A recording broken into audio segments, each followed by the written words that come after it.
ओम शांति। आज बाबा की 21 मई 1970 की अव्यक्त मुरली है और आज की मुरली है भिन्नता को मिटाने की युक्ति। भिन्नता मतलब डिफरेंस। आजकल के टाइम पर कह सकते हैं कि ह्यूमैनिटी के लिए, इंसानियत के लिए हर एक एंगल से क्वेश्चन मार्क्स उठते ही चले जा रहे हैं।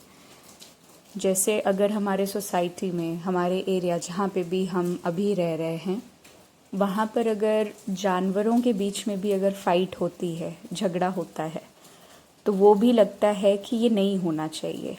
Isn't it? एक मन में आता है कि क्यों आपस में झगड़ा कर रहे हैं। तो उनका झगड़ा वर्बली हो नहीं सकता। ज़्यादा से ज़्यादा एक दूसरे को दूर से देख के, अगर डॉग्स हैं तो बाक करेंगे, है ना, भौंकेंगे एक दूसरे को देख करके। या बेसिकली उनका गुस्सा अग्रेशन में ही, काटने पीटने पे ही उतरता है। वो उनकी प्रवृत्ति है। तो अगर जानवरों को भी आपस में लड़ाई झगड़ा करते हुए देख कर के अनफेयर लगता है, तो इंसान अगर आपस में थोड़ा रंजिश में भी आ रहे हैं, ओपिनियन के डिफरेंस में आ रहे हैं, जैसे आजकल के रिलेशनशिप्स में है, कोई एक भी बैलेंस बनाने के लिए रेडी नहीं है और प्रॉब्लम्स एक के बाद एक बढ़ता ही चला जा रहा है। सेपरेशन के केसेस ज़्यादा दिख रहे हैं रादर ऑफ कनेक्शन।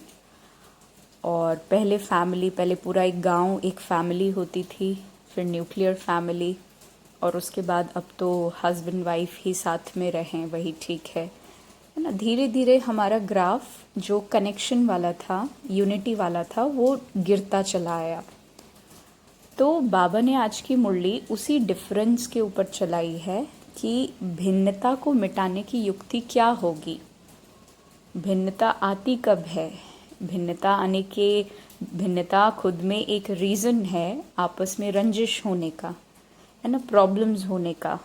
एक दूसरे के क्या दिखाते हैं? लक्ष्मी नारायण को विष्णु के रूप में दिखाते हैं कि जो नारायण की इच्छा वो लक्ष्मी मानेंगे और जो लक्ष्मी की वो नारायण मानेंगे।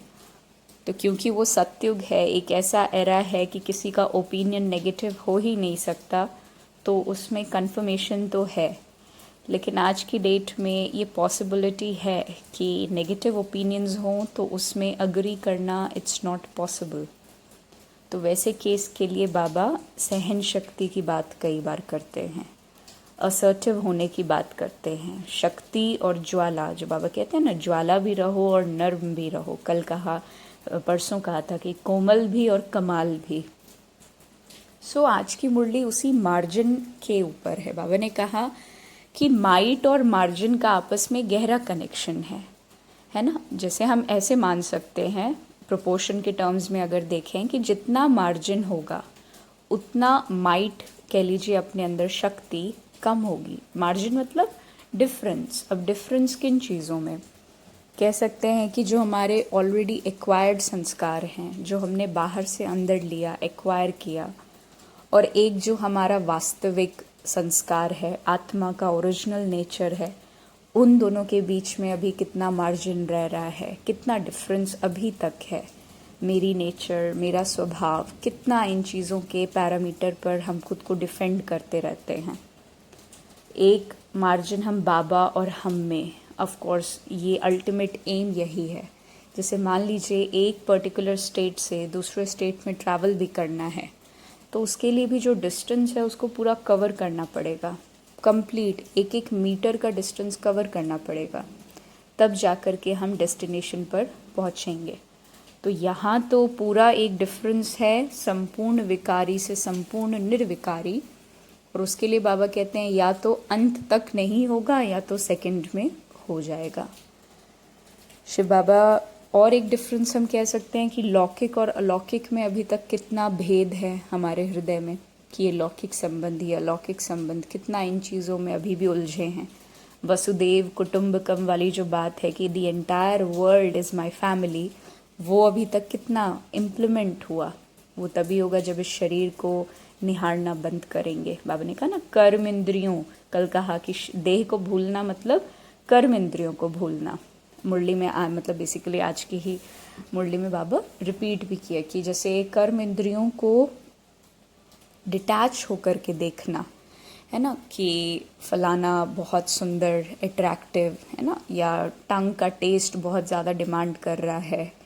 तो ये सारी चीज़ें जेंडर के बेसिस पर भी जो अट्रैक्शन, अफेक्शन की फीलिंग, बाबा कहते हैं कर्म इंद्रियों से उठना ही देह को भूलना है। तो जितना इस मार्जिन को कवर करते रहेंगे उतना माइट अंदर आती रहेगी, जो शक्ति है। और शक्ति की डेफिनेशन बाबा ने क्या दी थी? बाबा ने कहा था निर्भयता। शक्ति के लिए एक शब्द तो निर्भयता बताया था, और दूसरा बताया था समेटना, है ना। फैलाते रहते हैं आजकल, तो थोड़ा तिल का तार बनाने वाली जो बात है। तो अभी ये चीज़ it's there in the air, लेकिन उस चीज़ को बदलना है, और उसी का नाम नई दुनिया या सत्युग बाबा के नॉलेज के अकॉर्डिंग है। बाबा ने कहा ये जो मार्जिन है इसको कवर करने के लिए पुरुषार्थ में वो तीव्रता चाहिए, और उसका एक ही आधार है कि बाबा के साथ साकार संबंध अनुभव हो। साकार संबंध हमारे कौन से होते हैं? माँ बाप, भाई बहन, है ना, वही जो 8 संबंध कल हम लोगों ने रिवाइज किया था, मुख्य 8। तो वो संबंध बाबा के साथ प्रैक्टिकली में अनुभव हों, तब उतना पुरुषार्थ में आगे बढ़ेंगे। क्योंकि बाबा ने कहा कोई भी पेड़ क्यों लगता है? अल्टीमेटली उससे फल तोड़ के खाने के लिए। मैंगो का ट्री लगाया और अगर वो आम ही ना दे तो फिर लगेगा ना क्या वर्थ, यूजलेस, कोई काम का ही नहीं, राइट। हालांकि बाबा हमेशा एक इंटेंशन सिखाता है कि ना तो विनिंग के लालच में कोई काम करो और ना लूजिंग के डर में। जय पराजय से ऊपर उठने वाली बात बाबा कहते हैं।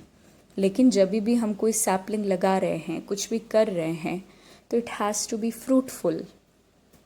तो इस नॉलेज की जो परवरिश बाबा हमें दे रहे हैं, बाबा ने अव्यक्त मुरली में कहा कि ये जो ज्ञान की परवरिश या पालना जो मिल रही है, इसको फल के रूप में लेकर के आना है ना।